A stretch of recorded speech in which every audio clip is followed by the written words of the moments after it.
나를 찾는 수업, 장너펀 지음, 양성이 옮김. 라이온 북스. 타인의 잣대에서 벗어나 내 안의 진짜 나를 만나고 싶으세요? 그럼 오늘 이 책을 추천해드립니다.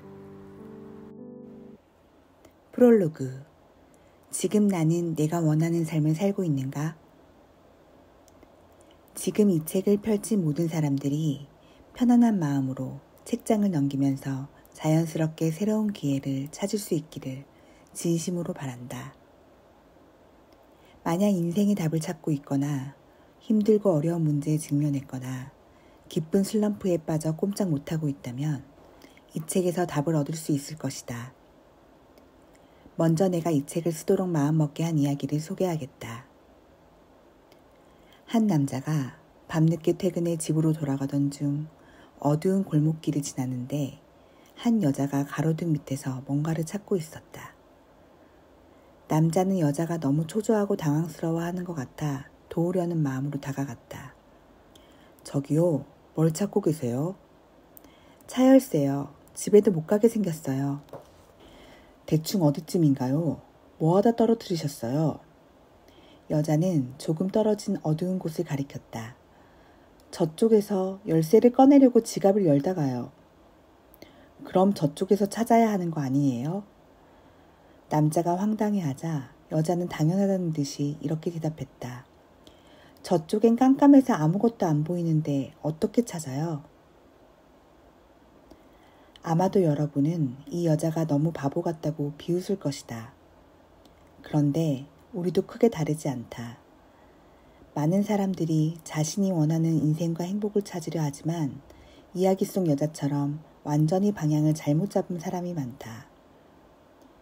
지금 가는 방향에서 원하는 것을 조금 더 쉽게 찾을 수 있을 것 같겠지만 그래서 타인 혹은 외부 물질 세계에서 인생의 답과 행복을 찾으려고 온 힘을 다하지만 결국 아무것도 얻지 못한다. 애초에 방향이 틀렸으니까. 우리는 이 책에서 대도시에 사는 성공한 커리어 우먼이 일상에서 부딪히는 여러 가지 사건을 통해 외부 세계에서 내면 세계로 시선을 돌리는 과정을 지켜볼 것이다. 또한 많은 사람들이 자기 인생의 주체가 되지 못하고 생각과 감정의 노예로 전락한 사실을 확인할 수 있다. 우리가 원하는 삶을 얻지 못하는 이유가 바로 여기에 있다. 난 왜 이렇게 불행하지? 왜 난 내가 살고 싶은 대로 살 수 없어?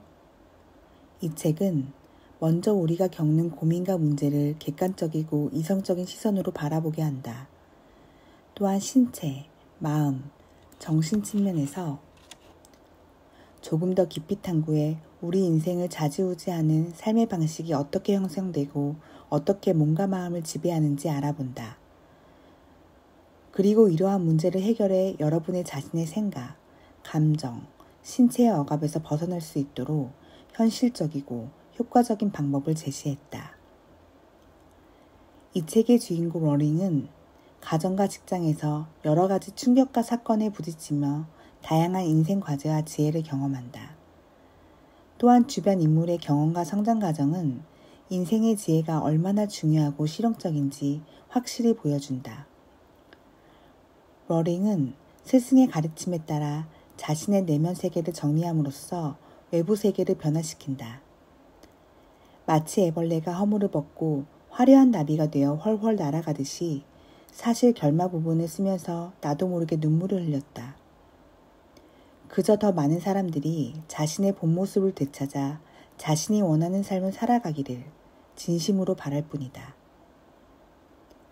나는 여러분이 이 책에서 정신적으로나 현실적으로 도움이 되는 인생 지침을 얻길 바란다. 그러려면 소설책 읽듯 단숨에 읽지 말고 서너 장씩 끊어서 여러 번 반복해 읽으면서 충분히 그 내용을 음미하기를 바란다.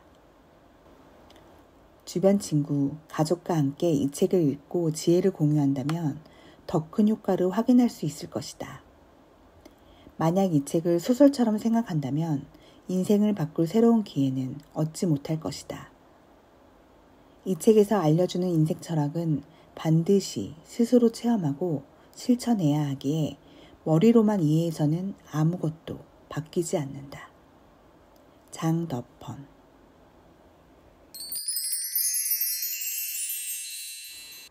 에필로그.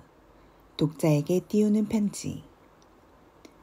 25살의 어느 날 나는 타이완 방송국에서 정오 뉴스를 마친 후 짙은 방송 메이크업을 지우지도 못한 채 서둘러 최고급 볼보를 몰고 방송국을 빠져나와 곧장 타이베이 러나이루 민런강 대저택으로 향했다. 대단하고 유명한 남편과 함께 점심 식사를 하러 가는 길이었다.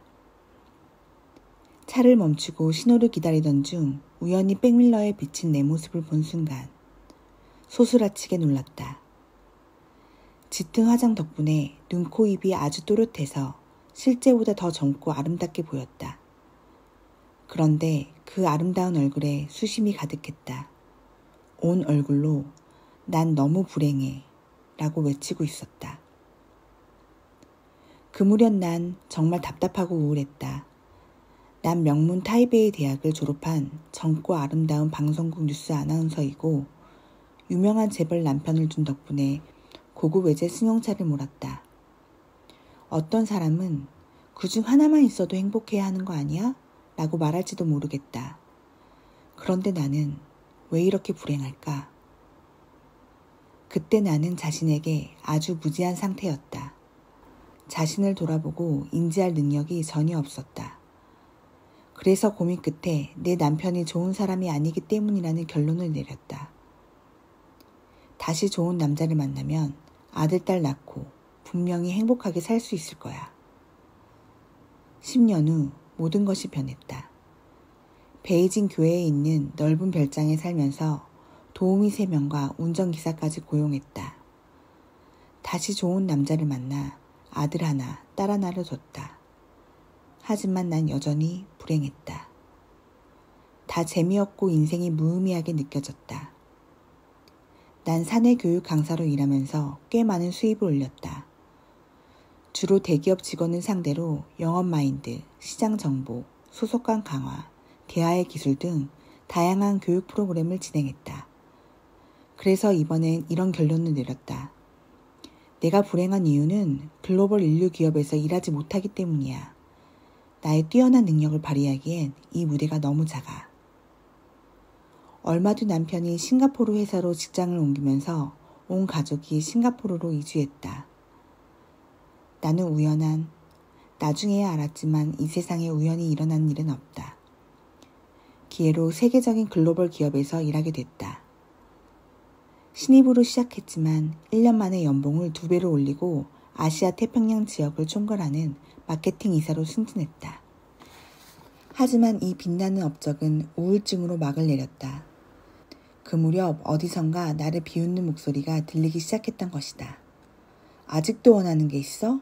내가 원하는 걸 다 줬는데 원하는 게 또 있어?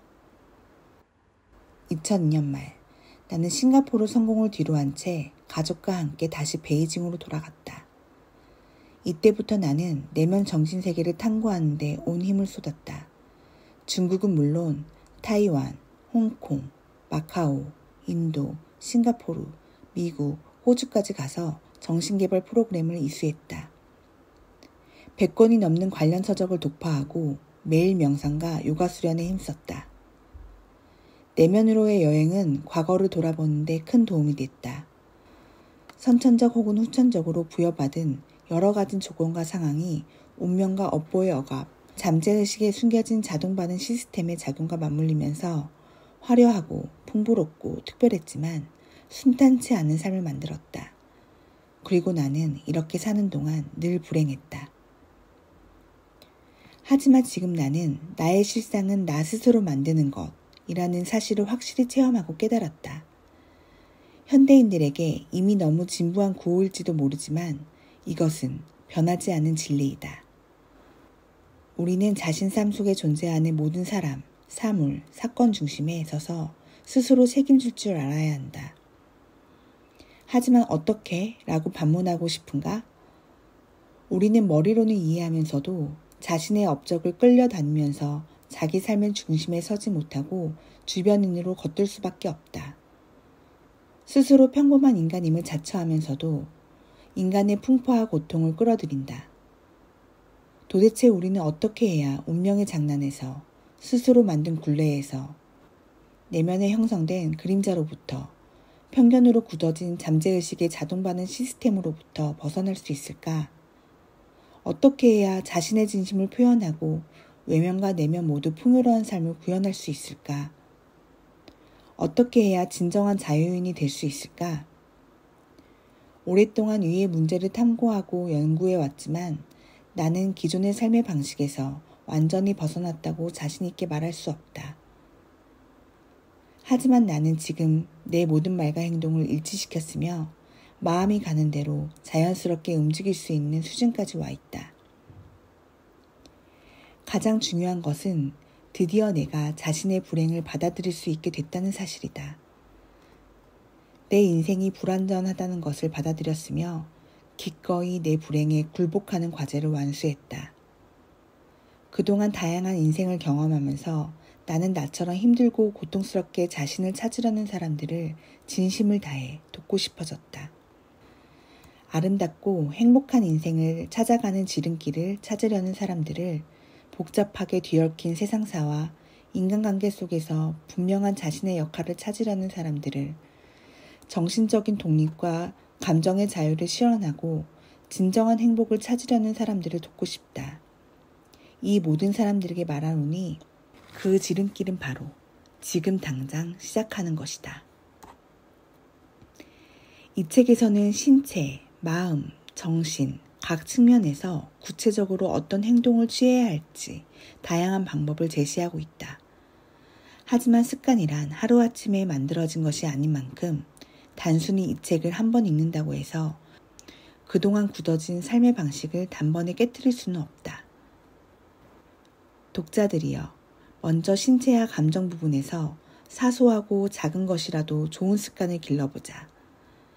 신체 부분을 예를 들면 올바른 식사 습관을 기르거나 규칙적인 운동을 시작하면 좋다. 감정 면에서는 매일 하루를 돌이켜보자. 오늘 누가 혹은 어떤 일이 나의 부정적인 감정을 유발했는지 살펴보고 내면에서 그 원인을 찾아보자. 또는 자기 주변의 모든 사람, 사물, 사건을 직시하면서 굴복하는 법을 배우는 것도 좋다. 좋은 습관을 기르기 위해서는 최소한 21일 동안 의식적으로 그 행동을 꾸준히 지속하는 것이 중요하다. 그래야 잠재의식의 습관, 즉 잠재의식 속의 자동반응 시스템으로 전환될 수 있기 때문이다. 다음은 개인적인 경험과 깨달음을 바탕으로 이 책에서 소개한 방법이다. 1. 신체, 연결. 2. 감정, 굴복. 3. 생각, 직시. 4. 신분동화, 감지. 위의 모든 방법에 필요한 구체적인 행동 양식은 본문에서 다양한 실제 사건을 통해 제시했다. 하지만 많은 사람들은 입버릇처럼 생각만큼 몸이 따라주지 않는다라고 말하는 만큼 결코 쉬운 일은 아니다. 수년 전 나는 인도 원니스 칼리지에서 21일 동안 정신수련 강의를 진행했는데 이때 아주 효과적인 방법을 발견했다. 기도. 기도는 본래 종교적인 색채가 없었다. 종교나 신앙이 없어도 특정한 신을 대상으로 하지 않아도 기도를 할 수 있다. 기도는 일종의 바람이자 자기 선언이다. 이 책 내용 중 진심으로 간절히 무언가를 원할 때 온 우주의 에너지가 모여 우리를 도와준다. 라는 구절과 같은 의미이다. 여러분이 자신의 삶의 방식을 분명히 파악했으나 어떻게 이 속박에서 벗어나야 할지 모른다면 가장 쉽고 효과적인 방법이 바로 기도이다. 기도는 믿음이다. 기도는 굴복이다. 기도는 참된 자아로 연결되는 통로이며 참된 자아를 감지하는 도구이다. 결론적으로 기도는 이 책에서 제시하는 모든 방법과 부합된다. 특히 감사하는 마음으로 기도하면 모든 것을 이룰 수 있다. 친애하는 독자 여러분의 축복을 기원해 본다. 자신의 고독한 인생을 걷고 있다는 생각이 들 때 이 안내서와 나의 축복을 꼭 기억하길 바란다. 사랑과 빛이 충만한 곳에서 장덕헌.